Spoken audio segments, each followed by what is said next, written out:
In this video, I cover all of the brand new features that have been added in 1.21.11, the Mounts of Mayhem drop, which includes a bunch of brand new mobs, new jockeys, and a brand new weapon called the Spear. Without further ado, let's get right into it. So as you can see, we have a new panorama for the Mounts of Mayhem drop with a couple jockeys that we will be indeed covering later. And the perfect name for this world that we will be exploring is Your Mom World. Pretty fitting, I would say, right? And I will say it's pretty convenient that we spawned right next to an ocean, because that is where we will be covering the first mob. So I think of how I'm going to explain this is I'm going to do the mobs first, then I'm going to cover the spear, and then I'm going to be covering the technical changes. Alright, so the first mob that I'm going to talk about is the nautilus. So the nautilus is a brand new aquatic mob that spawns pretty much in any ocean biome, and they tend to be pretty common, so if you explore long enough, you will indeed find these guys just swimming about. And the main use for these mobs is that you can actually ride them, but you will need to tame it first, and to tame it, you just need to feed it pufferfish. And once you get on the nautilus, you will have this UI. You have a saddle slot, and you also have this slot, which we will cover pretty soon. And the nautilus does have like a dash ability, so it can jump over certain gaps. As you can notice, while you're on the nautilus, you actually don't have an oxygen bar.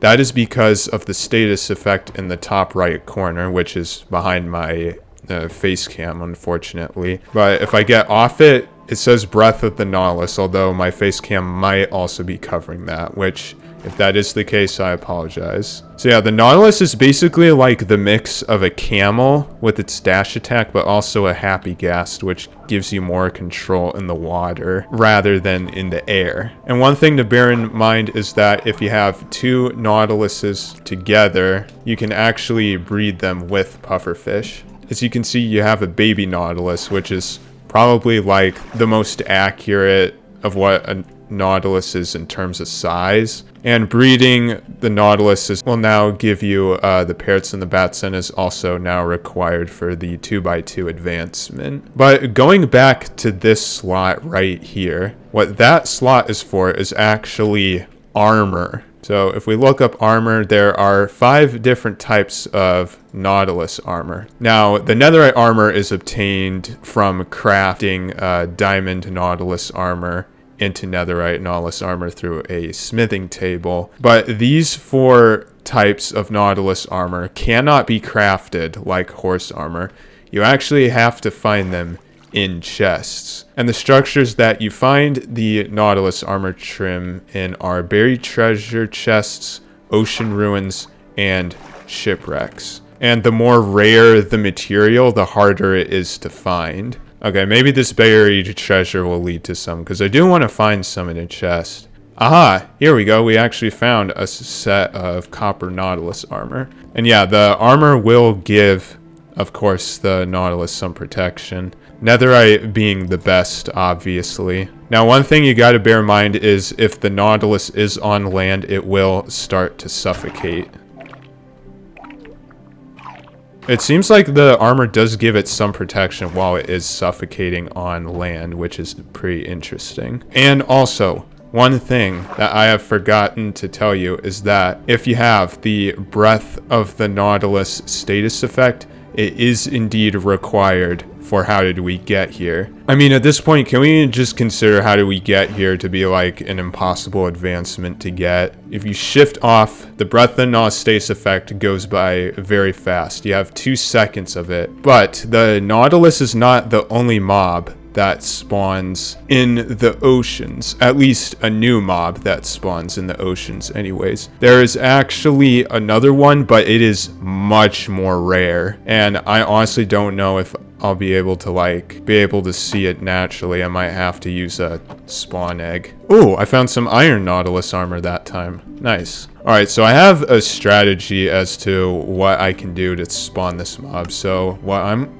gonna do is I'm gonna go to video settings. So I'm gonna set my render distance down really low and also simulation down like as low as possible. Slowly glide my way down so that way I get rid of like any of the existing hostile mobs. Try to see if I can spawn this mob in the ocean.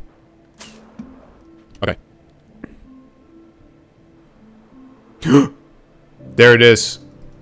I got it to spawn. Yay. So this mob is a zombie nautilus. This is a very rare mob to try to like actually get, because these guys will spawn 50% chance of the time. A drowned trident spawns in the ocean, not from ocean ruins. That was a little hard to explain, but you will always find these mobs being ridden by a trident wielding drowned. So now what I want to do is try to reenact if you are riding a nautilus and you are fighting this guy. And my goal is to kill the drown, but not the zombie nautilus.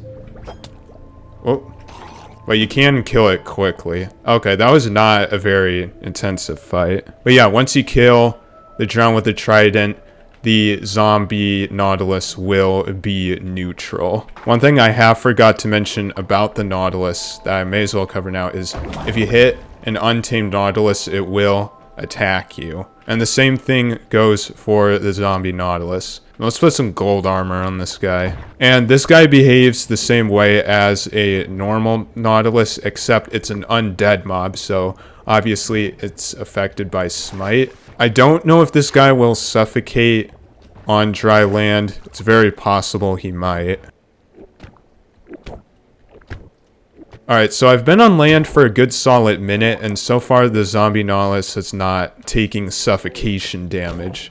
So this guy can survive on land, which is interesting. And if you somehow manage to find a zombie nautilus in a warm ocean, it'll be a coral variant, which I'm not going to bother to show, considering how hard it is to get this guy. So my honest opinion about the nautilus mob, I think it's really fun to ride around on these guys. When I first saw that they were announced, I wasn't 100% sure whether they're going to be like pretty viable to have, but the ability to be on these mobs and not have to worry about taking drowning damage is very helpful. But now we need to take our attention to quite the total opposite. Now we need to head to the desert. But once again, we need to set the time to night, because there's actually 2 new mobs that spawn in the desert. So the desert will be a little bit more tougher than in previous snapshots. And here is one of them right now. So the desert now has its own official unique skeleton variant, which is called the Parched. And the Parched is actually quite interesting, because if I go into survival, it shoots arrows quite slowly, but if I do get hit by one of its arrows, then I actually get the weakness effect, which once again is behind my face cam. But you can actually collect its arrows of weakness. But the fact that you can actually be able to have a skeleton variant shoot arrows of weakness now, these guys can now help cure zombie villagers without you having to go to the nether. But if you are lucky enough, you'll actually be able to find the Parched riding a passive mob, which I would like to try to find naturally. A couple seconds later, here it is. So this is a jockey that spawns in the desert, which is the camel husk jockey. And you'll always find this arrangement of mobs. So you have a camel husk, which is an undead camel. You'll have a husk holding a new weapon, which we'll cover, called the spear. And you'll see a Parched riding on the back of it in this exact formation. So if I turn to survival, yeah, this guy will charge pretty fast. And one thing to bear in mind is that the husk that is riding the camel will be guaranteed to drop a rabbit's foot. And the rabbit's foot is actually the item you use to heal this guy. So we can equip this guy with a saddle, and you can actually ride this mob as well. And yeah, the camel husk will despawn unless you have a saddle on it or if it's name tagged. And also, just like the husk, if it is daytime, it actually won't burn in the sunlight. So deserts have gotten quite considerably dangerous now in this update, but I will indeed have to turn it back to nighttime because there is one other jockey. So the biomes that this jockey can spawn in are plains and savanna, and look at that. I'm so happy to have found it because otherwise I feel like it would have taken like a lot longer. So I feel like I may have been lucky with this. The zombie horse, I know, is not a new mob. It has been in the game's code for a long time, actually. So yeah, you will always find zombie horses being ridden by spear-wielding zombies. And there is an item that you feed this. So if you kill the zombie that is riding the zombie horse, you will be guaranteed to get a red mushroom, which is used to attract the zombie horse. And I do believe you have to feed it red mushrooms in order to tame it. And these guys retain the same exact stats 100% of the time. So unlike normal horses where the stats vary between health, jump height, and horse speed, each zombie horse you come across will have the same exact stats across the board. And just like normal horses, you can equip it with not zombie horse armor. I was almost about to say that. You can equip it with horse armor, which is really handy if you want to ride these guys during the day because these guys will burn during the day. So I will put some horse armor on it, which leads on to my next point. There is now netherite horse armor, which is new. The copper horse armor was added in the last drop, the Copper Age, so we don't need to cover that. And honestly, this horse looks menacing with it on. I'm a huge fan of this, and I look forward to getting one of these guys in survival. Oh, speaking of jockeys, I'm not going to say it. So now that we have covered all of the new mounts in this game, what is the mayhem? That comes in form of the new weapon that we've saw, which is the spear. So the way you craft these things is actually visually accurate. So it's 2 sticks and whatever material you want to make it out of. All of them are craftable besides the netherite spear, which you get through the smithing table. Now, one thing I will say that is a difference between the spears, the higher tier spear that you go up, the less attack speed it has, but the more damage it does. It has 2 forms of attack, and also this is what the player model looks like when you are holding the spear. So the first way you can attack is the jab, which you use with left click. You can't be right up next to the mob like this to use it. You have to back up a little bit and then you'll be able to hit it. But the second attack is the charge. And basically what you do is you hold right click and you charge at the mob to kill it. You actually deal a certain amount of damage based on how fast you're going. But you can either increase the damage by going faster or by actually enchanting this thing.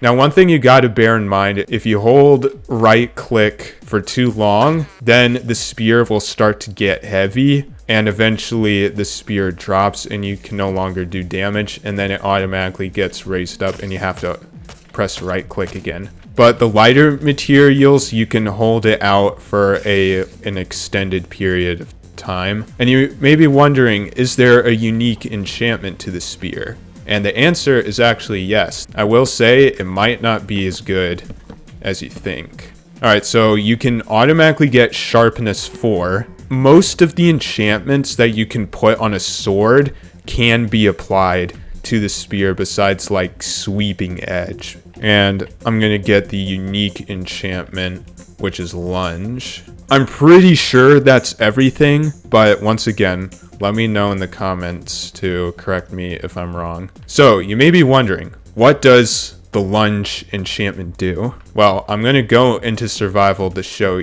you, and look at my hunger bar because this enchantment like I said, might not be as great as you think.